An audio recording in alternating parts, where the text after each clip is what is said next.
Oi, tudo bem? Aqui é a Ana. Hoje nós temos mais um resumo de entrevista e dessa vez o entrevistado é o Malcolm Gladwell. E ele é entrevistado pelo Neil Durkheim, que é uma pessoa da Universidade High Point University. Na verdade, o Gladwell foi convidado para ser entrevistado nessa universidade. E deu uma entrevista de mais ou menos 1 hora. Então, eu não vou colocar aqui tudo o que foi falado nessa entrevista. Eu vou colocar aqui as coisas que eu acho que tem mais a ver com os interesses aqui do videoaulas, né, que tem mais a ver com a aprendizagem. Tá? E por que eu selecionei uma entrevista do Gladwell? É que o Gladwell, para quem não conhece, é autor de 3 ou 4 livros, na verdade 4 livros assim famosos. E o primeiro que eu li dele é o chamado no Brasil Fora de Série, no exterior é chamado de Outliers, em que ele coloca em xeque a noção de talento. Ele mostra, por meio de várias histórias, por meio de várias experiências, né, de resultados de experimentos em psicologia, que o talento individual ele é uma variável muito pequena na determinação do sucesso que uma pessoa vai ter. E que o ambiente é muito mais importante do que esse eventual talento a mais que a pessoa venha a ter. Tá? Ele não nega a existência do talento, mas ele diz que o talento é uma variável menor. O que vai realmente levar uma pessoa a ser bem-sucedida ou não é o ambiente em que ela vive, as oportunidades que esse ambiente dá para ela. Então nós vamos começar seguindo a estrutura proposta pelo entrevistador, que é a seguinte. Tá? Uma primeira parte, ele fala um pouco das origens da vida do Gladwell. Depois, ele fala dos livros, né, os 3 primeiros livros, porque o último estava sendo escrito no momento dessa entrevista. Ele foi recém-lançado. E, finalmente, ele faz algumas considerações da vida em geral. Como eu disse, isso aqui é o resumo do resumo do resumo, porque a entrevista é bastante longa, bastante rica. Inclusive, uma coisa que me chamou muita atenção é que o Gladwell é um cara extremamente bem-humorado. Ele brinca muito com ele mesmo, com o sucesso que ele faz, né? Então ele mostra, né, ao longo da entrevista um equilíbrio muito grande frente a esse sucesso. Ele é um cara que aparentemente não se deixou deslumbrar pelo sucesso retumbante que ele fez com os livros dele. Bom, dito isso, vamos começar a falar sobre as origens desse sujeito tão interessante. Ele é inglês de nascimento, é filho de mãe jamaicana e pai inglês, mas na verdade ele foi criado no Canadá e hoje ele mora nos Estados Unidos. Ele começou a carreira como jornalista no Washington Post, no New York Times, em algumas revistas, e paralelamente ele começou a escrever. Tá? Então, com relação aos livros dele, ele coloca que esses livros todos têm um tema em comum, que é o grande interesse da vida dele, que é estudar como o ambiente externo afeta aquilo que nós somos. Ele não acredita muito na ideia de personalidade. Ele acha que a personalidade é uma função do ambiente. Que em cada ambiente você vai ter uma personalidade diferente. Em cada situação você vai ter uma personalidade diferente. Então ele diz que ele não compra muito essa ideia de que cada pessoa tem uma personalidade bem definida. Para ele, essa personalidade é uma função do ambiente. Então vamos falar dos livros. O primeiro é o ponto da virada. Então, lembrando aqui desse tema comum, então no ponto da virada ele faz uma relação do ambiente com a maneira como as ideias se proliferam entre as pessoas. Na verdade, ele está discutindo a questão do sucesso de um produto, de uma pessoa, que geralmente acontece meio que de repente. Né? A pessoa vai num caminhar difícil, o produto ele é desconhecido e ele vai caminhando assim lentamente, se torna conhecido lentamente. De repente acontece alguma coisa, aquele produto cai na boca do povo e faz um sucesso enorme. Então ele estuda os fatores ambientais que levam a esses acontecimentos que ele chama de ponto da virada, que é aquele momento em que aquela coisa, aquela pessoa desconhecida se torna um sucesso. Então está discutindo a relação entre ambiente e sucesso. Outro livro é o Blink. O Blink ele faz uma relação entre as condições ambientais e o pensamento subconsciente. Quer dizer, como que as condições ambientais te levam a ter aqueles estalos, aquelas ideias que você não sabe nem de onde saíram direito, né? E como que isso funciona na cabeça da gente e na vida da gente, como isso afeta a vida da gente. Tá? Então esse é o Blink. E o próximo livro, que é aquele que eu gosto mais, que foi o primeiro que eu li, é o Fora de Série, né? Em inglês Outliers, em que ele faz a relação entre o ambiente externo e a trajetória de vida de uma pessoa.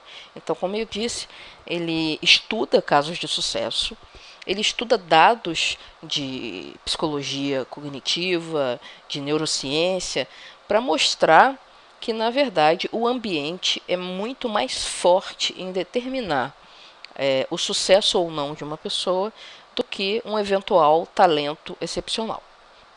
Essa noção de que o talento não é assim tão fundamental é uma noção que está sendo bastante divulgada pela maioria das pessoas envolvidas em psicologia cognitiva, envolvidas em neurociência, porque todos os experimentos estão levando para essa conclusão, de que o talento é uma variável menor, como eu disse no início.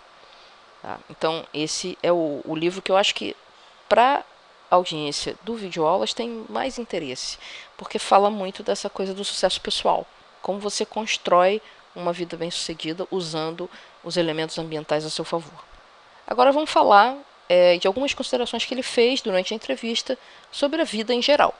Tá? A primeira coisa que foi motivo de piada durante a entrevista é que ele disse, olha, eu não trabalho muito não, eu trabalho umas 2, 3 horas por dia. Né?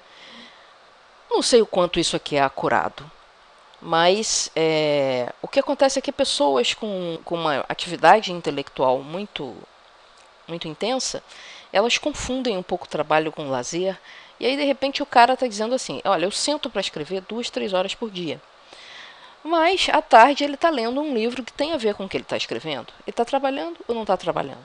Bom, se ele gosta do assunto, como é o caso, ele pode achar que ele não está trabalhando. Então, eu tomei essa informação assim com uma pitadinha de sal, porque a gente que trabalha com informação, a gente sempre mistura um pouco trabalho e prazer. Né? Quem gosta de estudar sempre acaba fazendo essa confusão aí. Mas, enfim, ele diz que ele não trabalha muito, não. E eu achei isso interessante porque isso vai ao encontro de várias pessoas cujas entrevistas até a gente já colocou aqui no vídeo, como o Yaro Starak, que é um blogueiro que também alega que trabalha bem pouquinho e que esse é o que ele quer para a vida dele, ou o Tim Ferriss, que também combate muito essa cultura de trabalho em excesso. Tal. Então, está aqui mais um defensor do trabalho bastante moderado. Tem uma hora que o entrevistador pergunta para o Gladwell o que mais o surpreendeu de todas as pesquisas que ele fez para escrever esses livros. E aí o Gladwell solta uma coisa que eu achei interessantíssima.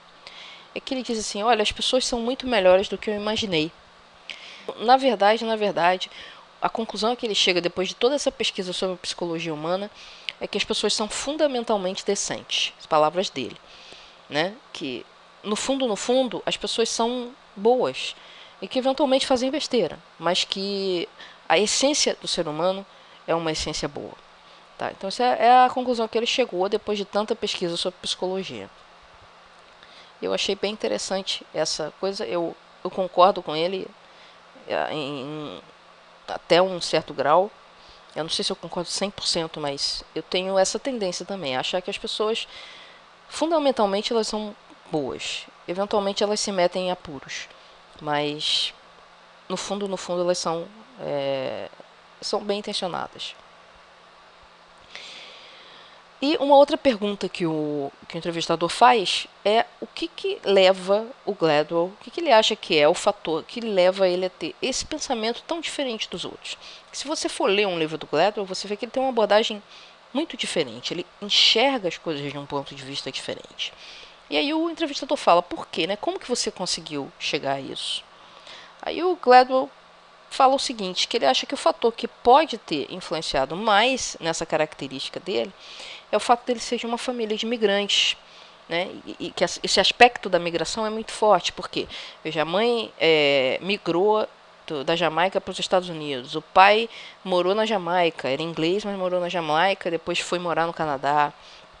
Ele mesmo cresceu no Canadá, mas depois foi morar nos Estados Unidos.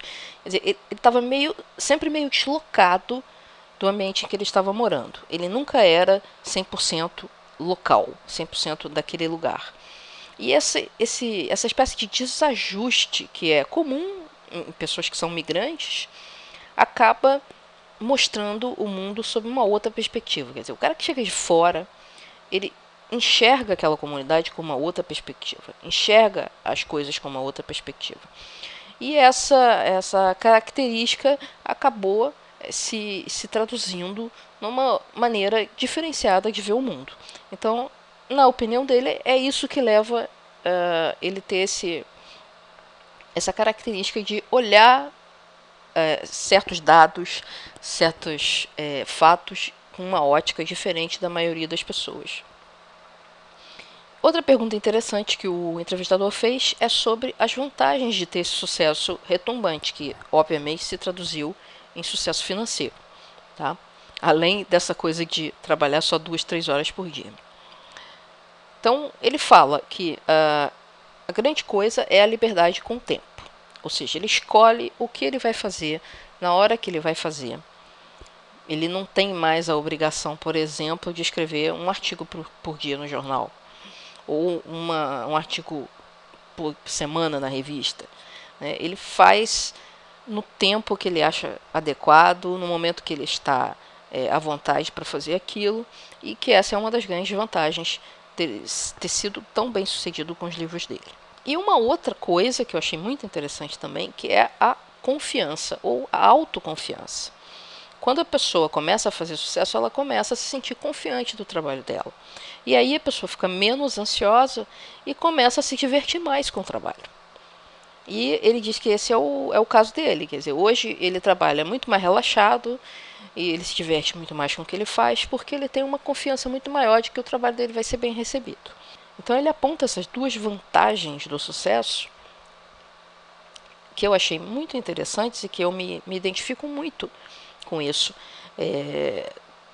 com essa coisa de você ter liberdade de fazer o que você quiser com o seu tempo, que não quer dizer que você vai parar de trabalhar porque ficou milionário. Ele ainda trabalha, nem que seja 2, 3 horas por dia, como ele mesmo diz, mas você vai trabalhar no seu jeito, no seu ritmo. E essa coisa do aumento da autoconfiança que gerar a um trabalho com menos ansiedade e mais diversão, eu vivencio muito na aprendizagem.